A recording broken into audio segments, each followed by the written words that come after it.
CTS 두란노 성경교실 가족 여러분 안녕하십니까? 저는 청주 순복음교회를 섬기고 있는 이동규 목사입니다. 오늘은 여러분과 예레미야서를 살피는 5번째 시간입니다. 그리고 예레미야서 3장의 말씀을 중심으로 하나님의 말씀을 보려고 합니다. 예레미야서가 52장이나 되는 많은 분량이지만 그 가운데 1장, 2장에 이어서 3장을 보기 원하는 것은 예레미야가 선포한 처음의 말씀들을 자세히 보기 위함입니다. 사실 우리가 성경을 보는 방법은 크게 두 가지가 있습니다.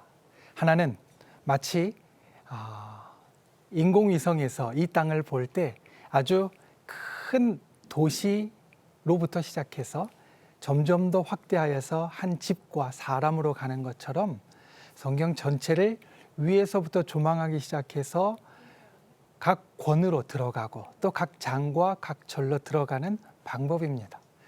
크게 보기 시작해서 작게 보는 방법이 첫 번째 방법이고, 두 번째는 반대 방법입니다. 작게 보기 시작해서 크게 보는 방법. 마치 한 사람이나 한 집, 한 거리를 비추다가 점점 확대되어서 도시와 나라와 그리고 지구 전체를 비추듯이 성경을 볼 때에 한 단어 하나하나 그리고 구절과 절과 장과 책을 넘어서 성경 전체를 보는 방식이 바로 그것입니다. 보통 우리가 성경 공부를 한다고 하면 첫 번째 방법을 많이 택합니다. 성경 전체는 하나님의 사랑에 대해서 이야기하고 있고, 구약과 신약은 나누어서 그것을 어떻게 보여주고 있으며, 구약 안에서는 첫 번째에 있는 모세오경과 그리고 그 뒤에 있는 역사서와 예언서와 시편과 다른 권들이 어떻게 그 부분들 우리들에게 보여주고 있는지, 예레미야서라면 예레미야서 전체가 보여주고 있는 것을 먼저 살핀 다음에 한 장 한 장 한 장씩 들어가고 또 한 절 한 절씩 보면서 그 뜻이 무엇인지 보게 됩니다. 이 방법은 참 큰 이점이 있습니다. 왜냐하면 마치 숲을 보고 나무를 보는 것 같이 전체에서 벗어나지 않는 세부를 볼 수 있기 때문입니다. 그런데 두 번째 방법이 때로는 우리들에게 유익합니다. 아니, 사실은 이 두 번째 방법이 본래 우리가 성경을 보는 방법입니다. 누구든지 성경을 볼 때 창세기 1장부터 계시록의 끝장까지 한 번에 볼 수 있는 사람은 없습니다. 우리는 한 절 한 절 읽으면서 이것이 무슨 뜻인지 알게 되고, 한 장이 모여서 이게 무슨 뜻인지, 이 책이 무슨 뜻인지, 그리고 더 나아가 성경 전체가 어떤 것을 우리들에게 이야기하고 있는지 알아갑니다. 이게 자연스러운 방법이고 우리가 성경을 알아가는 또 하나의 방식입니다. 이런 의미에서 예레미야서 3장의 본문을 아래에서부터 자세히 보면 1절부터 10절까지의 말씀은 이스라엘의 죄악과 그것을 깨닫지 못하는 사람들에 대해서 말씀합니다. 그리고 이어지는 11절부터 18절까지의 말씀은 백성들이 속은 변하지 않고 겉으로만 하나님 앞에 돌아왔는데 그럼에도 불구하고 귀환과 회복의 약속을 주시는 하나님에 대해서, 그리고 19절부터 25절까지의 말씀, 사실 오늘 우리가 주로 볼 말씀이 되어지는데 여기에는 유다가 여전히 죄악을 행하시는 것을 보시면서도 돌아오라 부르시는 하나님에 대하여서 우리들에게 이야기합니다. 3장 전체를 보면 가장 많은 내용이 죄악과 심판에서 돌아오라는 말씀입니다. 지금 유다의 현실은 아주 비참합니다. 이제 거의 끝나게 되었습니다. 그리고 이 비참한 유다의 현실과 심판의 선포 앞에서 우리는 때로 생각합니다. 지금 돌아가도 될까? 그리고 이것은 오늘날 우리의 삶과도 연결되어져 있습니다. 우리가 살아가는 이 땅의 삶에서, 현실에서 때로는 거듭 잘못되어서 손을 쓸 수 없을 정도로 무너졌을 때 우리는 이와 비슷한 생각을 합니다. 지금 무언가 돌아갈 수 있을지, 회복될 수 있을지, 이미 다 망했는데 이제 와서 뭐가 있겠어? 이런 자포자기의 마음이 들기도 합니다. 일전에 길을 가면서 한 이야기를 들었습니다. 그리고 이 짧은 이야기는 저에게 깊게 새겨졌습니다. 그 내용이 무엇이냐면 인생은 한 겹이 아닙니다 라는 이야기였습니다.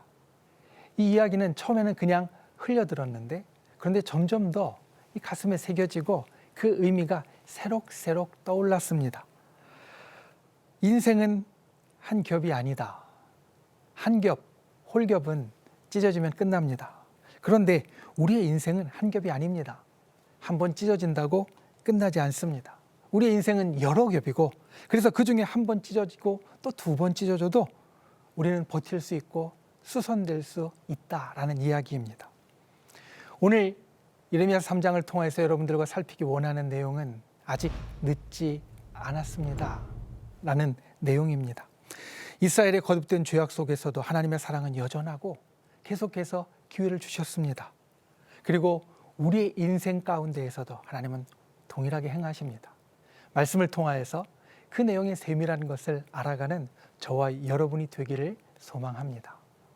오늘 말씀을 통하여서 첫 번째 보기 원하는 것은 우리가 깨닫고 배워야 한다라는 말입니다. 오늘 우리가 주로 볼 본문은 이 예레미야서 3장의 제일 마지막 말씀입니다. 예레미야서 3장 1절의 말씀 제가 한번 읽겠습니다. 그들이 말하기를 가령 사람이 그의 아내를 버림으로 그가 그에게서 떠나 타인의 아내가 된다 하자 남편이 그를 다시 받겠느냐 그리하면 그 땅이 크게 더러워지지 아니하겠느냐 하느니라. 내가 많은 무리와 행음하고서도 내게로 돌아오려느냐 여호와의 말씀이니라. 여기에서 예레미야는 백성들을 향하여서 세 가지 질문을 던집니다. 사람이 그의 아내를 버림으로 떠나서 타인의 아내가 됐다고 하면 첫 번째, 남편이 그를 다시 받겠느냐? 두 번째, 그리하면 그 땅이 크게 더러워지지 아니하겠느냐? 세 번째는 내가 많은 무리와 행음하고도 내게로 돌아오려느냐입니다. 우리가 앞에 살폈던 2장에 이어서 그리고 성경의 다른 예언자들처럼 여기에서 하나님과 하나님의 백성은 부부관계로 비유됩니다. 그리고 비유를 넘어서서 부부관계에 대한 율법 조항에 따라서 예레미야는 백성들에게 질문하고 있습니다. 이 질문들에 대한 대답, 율법에 따르면 다 부정적입니다. 남편은 다시 받을 수 없고 받으면 그 땅이 크게 더러워지며 다른 많은 신들을 섬긴 후에 돌아올 생각을 하는 것이 결코 맞지 않는다라는 겁니다. 유다는 하나님 앞에 큰 죄를 지었습니다. 부부관계에 비유하자면 파탄 날 만한 큰 죄를 지었습니다. 그리고 더욱 심각한 것은 하나님의 백성인 유다가 이 문제를 해결할 수 없고 진심으로 해결하려고 하지도 않는다라는 겁니다. 여러분, 유다는 이 문제를 해결할 수 없습니다. 성경은 여러 곳에서 이것에 대하여서 거듭 말합니다. 예레미야 2장 22절 말씀은 이것에 대하여서 어떻게 설명하냐면 내가 잿물로 스스로 씻으며 내가 많은 비누를 쓸지라도 내 죄악이 내 앞에 그대로 있다라고 말하여서 비누가 아닌 더 강한 잿물로 아무리 강력한 것으로 씻어내려고 해도 그 죄는 제자리에 있어서 씻어내지지 않는다라는 겁니다. 죄를 짓는 것은 쉽고 때로 달콤하지만 그 결과는 정말 심각합니다. 제일 심각한 것 하나는 그 죄의 결과를 우리가 결코 내 자신의 힘으로 해결할 수 없다는 겁니다. 사실 이것은 세상에서도 마찬가지입니다. 우리가 세상에서 죄를 짓고 나쁜 일을 할 때 우리는 쉽게 이렇게 생각합니다. 내가 그것에 대해서 책임을 지면 되지, 처벌을 받으면 되지. 그런데 생각해 보면 그 책임을 진다는 것, 처벌을 받는다라는 것, 그것은 죄를 없애는 것이 아닙니다. 가령 누군가가 사람을 죽이고 감옥에 간다면 그 처벌을 받는다고 해서, 감옥에서 벌을 받는다고 해서 그 죄가 원상복구되지는 않습니다. 그 죽은 사람이 살아나지 않는다라는 이야기입니다. 그러니 사실 이 범죄함은 우리가 아무리 경계해도 모자라지 않은 일입니다. 그런데 아무리 조심하고 경계해도 우리가 완전하지 않기 때문에 계속 죄를 짓습니다. 그래서 혹자는 이렇게 이야기합니다. 죄가 우리 인간의 두 번째 본성이 되었다. 우리 예수를 믿는 사람들은 죄를 지으면 하나님 앞에 회개하고 용서를 받으면 된다라고 생각합니다. 그런데 기억해야 될 것은 용서는 우리가 하나님 앞에 회개했다고 해서 일어나는 것이 아니라 하나님께서 우리에게 초월적인 은혜를 베풀어 주시기 때문에 일어나는 일이라는 것입니다. 죄를 짓는 것은 우리의 제2의 본성과 같이 어쩔 수 없는 일이 되었는데 아무리 씻어도 지워지지 않고 이 문제를 해결할 수 없는데 오직 하나님의 은혜만이 이 문제를 해결할 수 있고 하나님의 은혜만을 사모하는 우리 신앙인은 그래서 삶을 살며 하루하루 하나님 앞에 겸손할 수밖에 없습니다. 내가 무슨 일을 해서 용서받는 것이 아니라 하나님께서 주권적으로 초월적으로 우리를 용서해 주시는 은혜를 베풀 때 그 사죄가 일어나기 때문입니다. 더 나아가 유다는 이 죄의 문제를 스스로 해결할 수 없음에도 불구하고 진실하지 못했습니다. 여러분, 예레미야서 3장 4절과 5절의 말씀입니다. 거기에서 유다는 이렇게 이야기합니다. 성경을 함께 보십시오. 나의 아버지여, 아버지는 나의 청년 시절의 보호자이시오니 노여움을 한없이 계속하시겠으며 끝까지 품으시겠나이까? 하지 아니하겠느냐? 보라, 내가 이같이 말하여도 악을 행하여 내 욕심을 이루었느니라. 죄가 있다고, 그 죄가 심각하다고 이야기하는 하나님께 백성들은 읍소합니다. 나의 아버지여, 나를 보호하시고 그 노여움을 거두어 주옵소서. 그런데 이 간구가, 읍소가 아무 소용이 없습니다. 왜냐하면 반쪽짜리이기 때문입니다. 그들은 간구하면서도 악을 행하며 자기 욕심을 채우는 사람이 되었고, 이것은 마치 오늘날 우리가 하나님의 은혜를 구하고 또 하나님 앞에 살아가려고 하지만 회개하면서도 여전히 내 욕심을 채우려고 똑같은 악을 저지르고 있는 것과 비슷합니다. 유다 백성의 이야기는 유다 백성의 이야기만이 아닙니다. 우리의 이야기입니다. 우리가 하나님 앞에 죄를 지으며 하나님께서 이것을 용서해 주시겠지 라고 생각하고 기도하면서 내 욕심을 채우는 행동을 한다면 그것은 반쪽짜리이고 하나님께서 받아주시지 않는 것이 되어집니다. 하나님께서는 이것에 분명히 심판하시겠다라고 말씀합니다. 예레미야서 5장 14절 말씀에 보면 내가 내 입에 있는 나의 말을 불이 되게 하고 이 백성을 나무가 되게 하여 불사르리라 라고 하여서 너희가 아무리 내 앞에 와서 나의 아버지여 내 보호자시여 나를 용서해 주옵소서라고 이야기해도 그게 반쪽짜리가 되어진다면 너에게 분명히 심판이 있을 것이다 라고 말한다라는 겁니다. 이 상황은 정말 심각했습니다. 예레미야의 고백 가운데 이 심각함이 드러납니다. 예레미야서 4장 19절은 이 심판의 말씀을 전하면서 이렇게 예레미야의 말을 우리에게 이야기합니다. 슬프고 아프다. 내 마음속이 아프고 내 마음이 답답하여 잠잠할 수 없다. 아주 순화된 표현입니다. 그런데 아주 생생합니다. 아주 순화된 표현입니다. 그런데 실제로는 아주 생생합니다. 성경에 나오는 설명을 보면 슬프고 아프다라는 말은 원문에서 내 창자여 창자여라는 단식이고 이것은 동족의 심각한 상황을 보며 예언자가 갖는 고통의 탄식을 말합니다. 창자가 끊어지는 아픔이 있다는 말입니다. 그리고 내 마음속이 아프다라는 말의 표현에서 아프다라는 것은 해산의 고통을 말하는 단어가 쓰였습니다. 내 마음이 답답하다라는 말에는 마음에 큰 벽이 세워져 있다라는 말로 쓰여집니다. 즉 백성의 상태가 얼마나 심각하고 그것을 보는 예언자의 마음이 얼마나 아픈지 창자가 끊어지는 것 같고 그리고 마치 해산의 고통과 같은 것을 자기가 경험하고 있으며 내 마음에 큰 벽이 세워져 있는 것 같이 답답하다. 하나님의 마음을 보니 자기 몸까지도 이렇게 아파진다라고 예레미야는 우리들에게 전해줍니다. 여러분, 세상의 것은 달콤합니다. 하나님 앞에 죄는 한없이 용서받을 수 있지만 세상의 것은 기회가 지나가면 내가 손해볼 것 같습니다. 차지하지 못할 것 같습니다.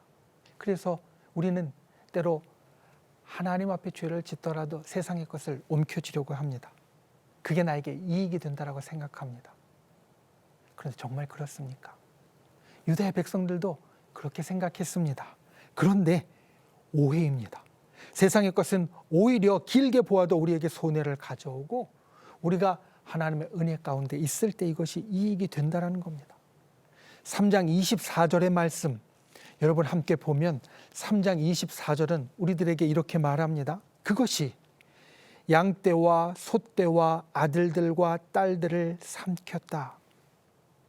유다의 백성들이 바알에게서 무언가 얻겠다고 하나님을 떠나서 그때는 이익을 좀 얻은 것 같았는데 결국에는 바알에게 더 많이 뺏기게 되었다.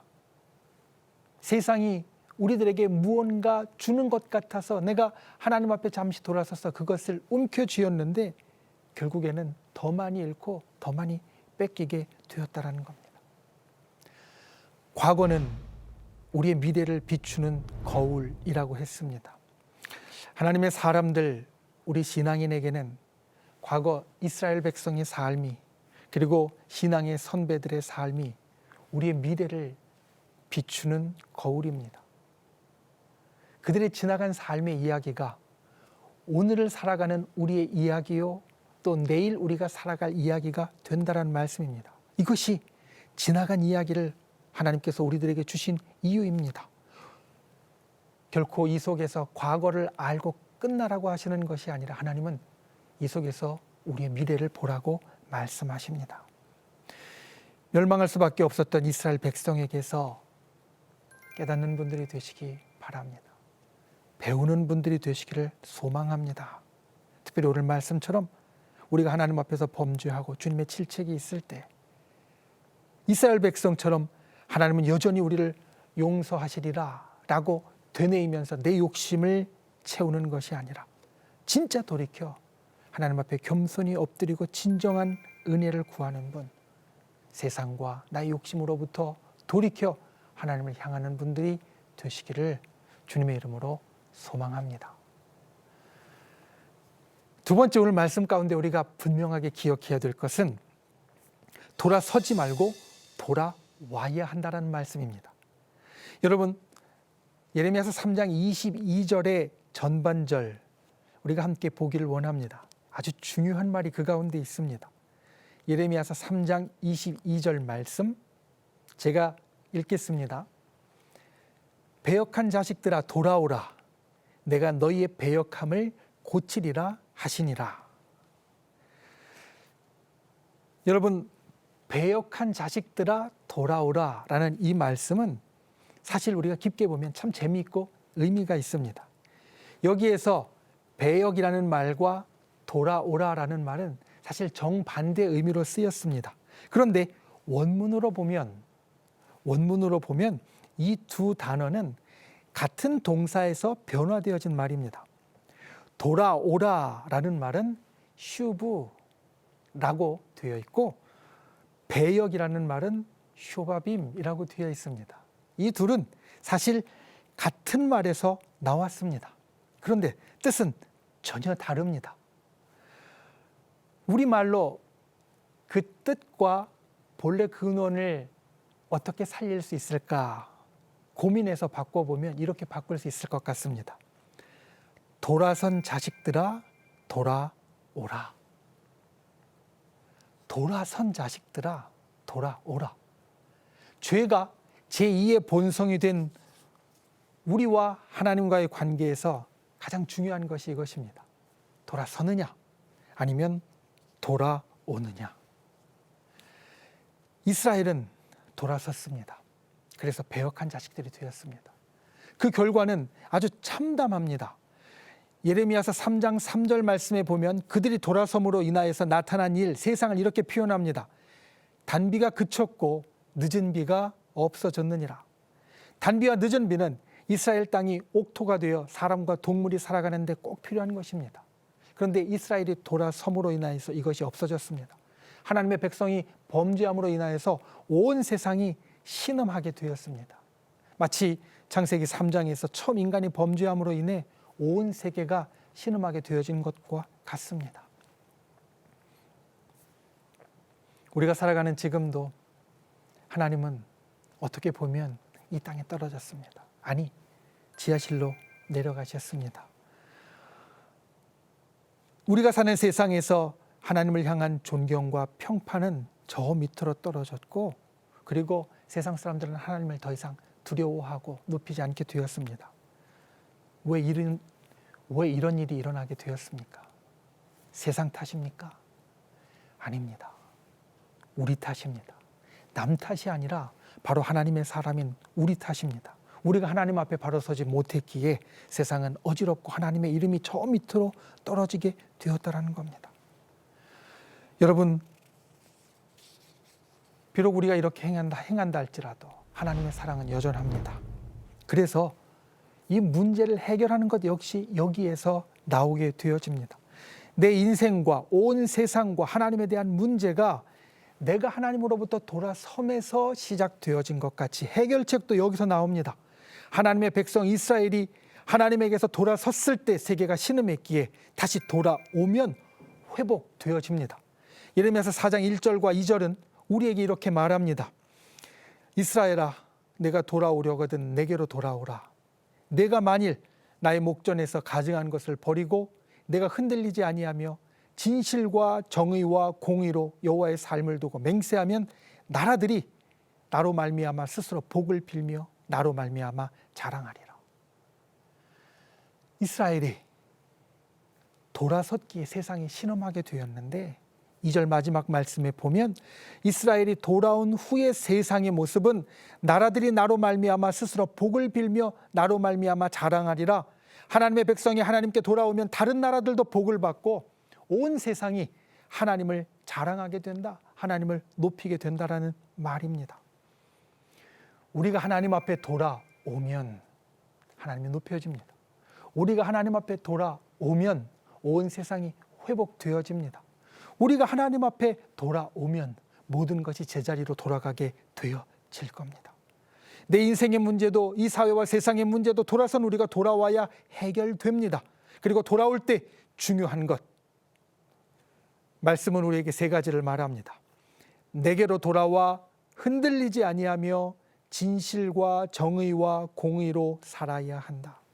우리가 돌아올 때 다른 어떤 것이 아니라 주님께로 돌아오고 돌아와서는 다시 주님과 세상 사이에서 흔들리지 말고 돌아와서는 우리가 주님께서 원하시는 삶의 모습대로 살아가기에 힘쓸 때 그것이 주님 앞에 온전히 돌아옴이 되어지고 모든 것의 회복의 시작이 되어진다는 말입니다. 저 여러분은 하나님이 이 땅에 세우신 제사장 백성입니다. 하나님 앞에서 이 세상을 책임진 사람들입니다. 그러니 우리의 얼굴은 하나님을 향해야 합니다. 하나님에게서 돌아서지 마십시오. 돌아섰다면 다시 돌아오십시오. 우리가 하나님 앞에 돌아올 때 온 세상이 회복되어지고 우리가 하나님 앞에 돌아올 때 주님이 영광 받으시며 다시 바르게 세워집니다. 돌아서지 않고 돌아서는 분, 돌아섬으로 배역하는 것이 아니라 돌아옴으로 이 땅에 하나님의 복을 가져오는 주의 백성이 되시기를 소망합니다. 말씀을 맺습니다. 여러분, 우리의 인생이 한 겹이 아니라 여러 겹입니다. 한 번 망가졌다고 끝나지 않습니다. 하나님의 사랑은 계속되어집니다. 심판이 임박하였고 피할 수 없는 상황에서 그리고 정말 끝난 것 같은 상황에서 오늘 말씀이 우리들에게 보여주는 것. 이스라엘 백성의 지난 시간을 보고 우리가 배우고 깨달으라. 그래서 이들의 과거를 통하여서 우리의 미래를 그려가고 만들어가는 사람이 되라. 기억하십시오. 하나님의 말씀을 볼 때마다 지나간 이야기가 아니라 여기에 나의 미래가 있다는 것을 기억하고 새기는 분들이 되십시오. 그리고 온 땅의 어려움을 볼 때에, 온 땅의 어두움을 볼 때에 그 책임이 세상에 있는 것이 아니라 내게 있다는 것을 기억하십시오. 배역한 자식들아 돌아오라. 돌아선 자식들아 돌아오라. 주님의 이 말씀대로 우리가 돌아섬으로부터 돌아와서 나를 회복하고 교회를 회복하고 세상을 회복할 수 있는 하늘의 백성, 하나님의 자녀가 다 되실 수 있기를 주님의 이름으로 소망합니다.